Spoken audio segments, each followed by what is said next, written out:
Good morning students. बेटा आज हम हिंदी का लेसन 10 मैडम क्यूरी पढ़ेंगे। ये बेटा मैंने पिछले हफ्ते आपको रीड करने के लिए भी दिया था, सभी बच्चों ने इसको अच्छे से रीड किया होगा। बेटा मैडम क्यूरी, ये एक मैडम क्यूरी है, इसके बारे में हमें इस लेसन में पता लगेगा। बेटा ये क्या है? यह पाठ एक ऐसी महिला से संबंधित है जिसने परिश्रम, लगन और इच्छा शक्ति के बल पर अपने सपने को साकार किया। परिश्रम भी किया, लगन भी थी और इच्छा शक्ति, और जो भी उसने सपना लिया था उसको साकार किया। यह महिला थी रेडियम का आविष्कार करने वाली मैडम क्यूरी। रेडियम जो है उसका आविष्कार किसने किया था? बेटा मैडम क्यूरी ने, और इसको नोबेल पुरस्कार भी मिला था। कैंसर के रोगियों के लिए इनकी खोज वरदान साबित हुई, क्योंकि बेटा जो हमारा रेडियम होता है वो हमारा जो कैंसर की बीमारी होती है उसमें ज़्यादा यूज किया जाता है। बच्चों, क्या तुम जानते हो कि रेडियम की खोज किसने की? ये हमारा बेटा लेसन है, इसमें हमने सब अच्छे से पढ़ेंगे। मैडम क्यूरी, हाँ यही महिला थी रेडियम की खोज करने वाली। मैडम क्यूरी पहली महिला वैज्ञानिक थी जिन्होंने 2 बार नोबेल पुरस्कार से सम्मानित किया गया। मैडम क्यूरी पहली जो वैज्ञानिक, जो साइंस बेटा जिसको हम साइंटिस्ट बोलते हैं, वो पहली ही महिला थी जिनको 2 बार नोबेल पुरस्कार मिला है। इनका जन्म कब हुआ? 7 नवंबर 1867 ईस्वी को। कहाँ? पोलैंड की राजधानी वार्सा में हुआ। बेटा इनका बचपन का क्या नाम था? मारिया स्क्लोदोव्स्का। पीरे क्यूरी नामक वैज्ञानिक से विवाह कर लेने के बाद ये मैडम क्यूरी के नाम से प्रसिद्ध हुई। मैरी क्यूरी बचपन से ही पढ़ने लिखने में रुचि लेती थी। उन्हें सभी विषय समान रूप से अच्छे लगते थे। उन्हें सभी विषय, सभी सब्जेक्ट अच्छे लगते थे, लेकिन सबसे प्रिय सब्जेक्ट कौन सा था उनका?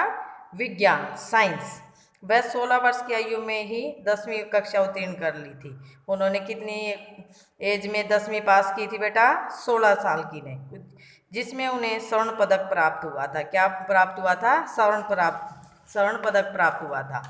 मैरी की इच्छा विज्ञान में उच्च शिक्षा प्राप्त करने की थी। मैरी की जो इच्छा थी वो ये थी कि वो अपने साइंस में उच्च शिक्षा, मतलब कि आगे की जो पढ़ाई है वो साइंस से करे। किंतु उस समय लड़कियों को, उस टाइम पहले समय में बेटा लड़कियों को कॉलेज नहीं भेजा जाता था, उन्हें नहीं अनुमति थी। मैरी के माता पिता के पास इतना धन भी नहीं था कि वो उसे पढ़ने के लिए विदेश भेज सके। मैरी एक दृढ़ निश्चित छात्रा थी। उन्होंने निश्चय कर लिया था कि मैंने साइंस से अपनी पढ़ाई करनी है तो मैं साइंस से ही करूँगी। उन्होंने आया की नौकरी की और अपनी आवश्यकता अनुसार धन एक तर्क किया। उसने एक छोटी सी आया की नौकरी, आया बेटा किसी के घर में काम करने वाली, किसी के बच्चे वगैरह रखने वाली होती। बेटा 3 साल पश्चात वे विज्ञान पढ़ने पेरिस चली गई। जब उसके पास धन इकट्ठा हो गया तो वो कहाँ चली गई? पेरिस पढ़ने के लिए। मैरी की बहन पेरिस में पढ़ती थी। उसकी सहायता के लिए मैरी ने एक वकील के यहाँ नौकरी कर ली। वहीं वह विज्ञान की पुस्तकें पढ़ती रहती थी। जहाँ वकील के पास वो नौकरी कर रही थी बेटा, वहीं वो साइंस की बुक भी अपनी पढ़ रही थी। उनका विवाह भौतिक विज्ञानी प्यूरे क्यूरी से हुआ। जो जिससे उनका विवाह हुआ वो भी एक साइंटिस्ट थे। बेटा उन्हें, वो भी भौतिक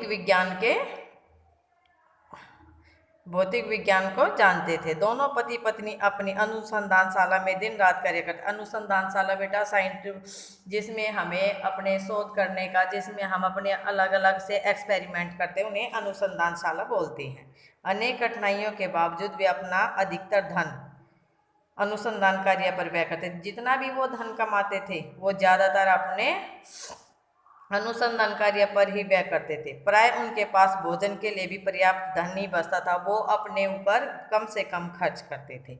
उनकी अनुसंधानशाला एक खाली पड़ा गोदाम थी। कोई भी गोदाम पड़ा था बेटा, उसी में उन्होंने अपनी अनुसंधानशाला खोली हुई थी। पीरे और मैडम क्यूरी ऐसे अनुसंधान में लगे हुए थे जिससे रात के अंधकार में भी चमकदार किरणें निकलती हों। 4 वर्षों के अथक प्रयास के बाद उन्हें सफलता मिली।